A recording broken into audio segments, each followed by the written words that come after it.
Hello there. I want to recognize this creator of this top notch presentation of the Jack LaLanne Juicer. As she says, it truly is a collector's item, and it really is.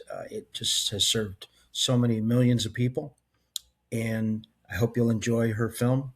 And we're attaching it here. To bless you, you're welcome to a copy of our book, The Night the Power Juicer Made Emmy History. It was an incredible infomercial and set the tone for the appliance industry, along with the George Foreman Grill, Magic Bullet. These are things, the Ninja line. These are things. Ron Popeil, right? Remember him? Set it and forget it. These set the tone and help people bring kitchen innovations onto their countertop, into their lives. So we hope you'll enjoy this book. And the code is going to be coupon code JL50, capital JL50 at coachlalanne.com. And we'll share that. And again, you can get that book for free. And we wish you well with this presentation about the Jack LaLanne Juicer.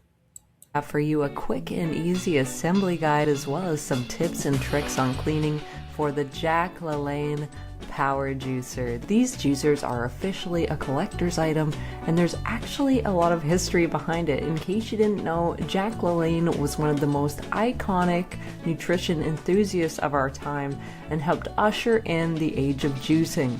There's a few different models available used, however, they don't actually make these anymore. But I'm telling you, this juicer can compete with modern day models, no problem. I have a Breville Juice Fountain Plus, and I still find that the Jack LaLanne Power Juicer is my go-to for my juicing needs. And I'll explain why throughout the video. First, we have the base with the locking arm. Here's the receptacle with the juice spout. Find the groove in the base, that's where you're going to put the juice spout. Next, you're going to grab the filter, and right off the hop, I'm just going to say I prefer this filter 1,000 times more than the Breville Juice Fountain Plus. This is way easier to clean. I have a real issue cleaning the Breville Juice Fountain Plus.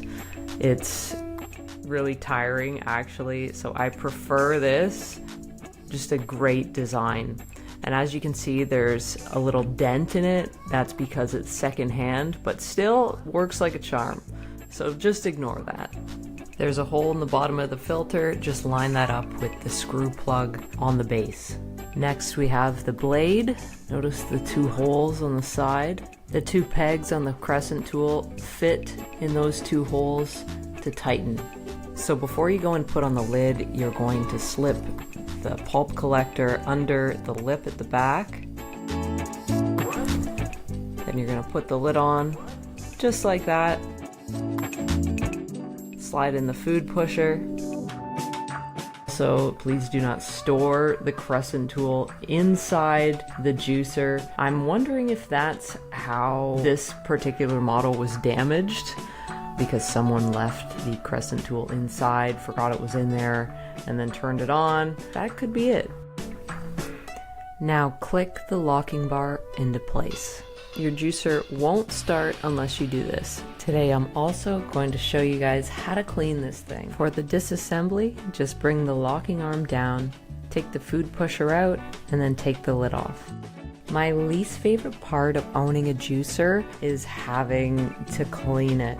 Besides putting it in a dishwasher, I'm going to show you guys the most effective way to clean it by hand and some little tips and tricks along the way. I really like those grocery store produce bags.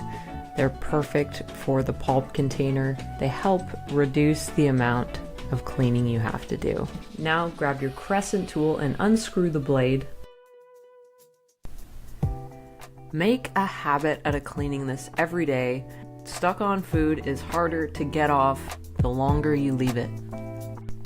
If you're washing your juicer by hand, pick up one of these stainless steel basket filter traps. They're just mesh, they go over your drain, and they're gonna catch all of the pulp that comes out of the juicer. There's so much pulp. This method makes the most sense to me. Pick up one of these sink strainers. They're gonna make your life a whole lot easier. If you were to just fill up the sink and start dunking the parts in, the water would get dirty way too quickly. So this is the best bet.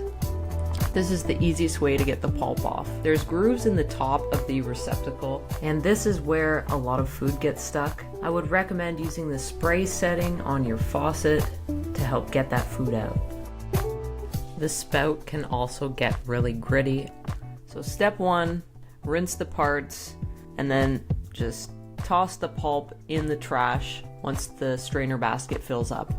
For the bottom of the food pusher, I would use a soft bristle brush to get the food unstuck.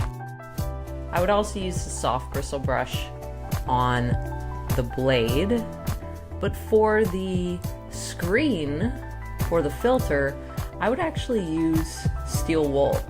I find that this works best to do one side first and then alternate to the other side, and that usually works pretty good. I have big problems cleaning my Breville. This filter is so easy to clean. I'm not going to use anything too special, just hot soapy water to clean this. There's grooves in the top of the screen. The soft bristle brush helps remove anything stuck in there. And voila! There we have it. Now all that's left is our blade, and like I said, we're going to use the soft bristle brush to get the food unstuck. We'll just give the food basket a quick rinse. There's nothing much in there since we used the produce bag to catch most of our pulp. Now finally, we're going to give the motor base a quick wipe with hot soapy water, then dry it off. And there we have it. Hope you enjoyed this video. Hope you enjoyed our video on the Jack LaLanne Power Juicer. This thing is a piece of art. It's a collector's item at this point.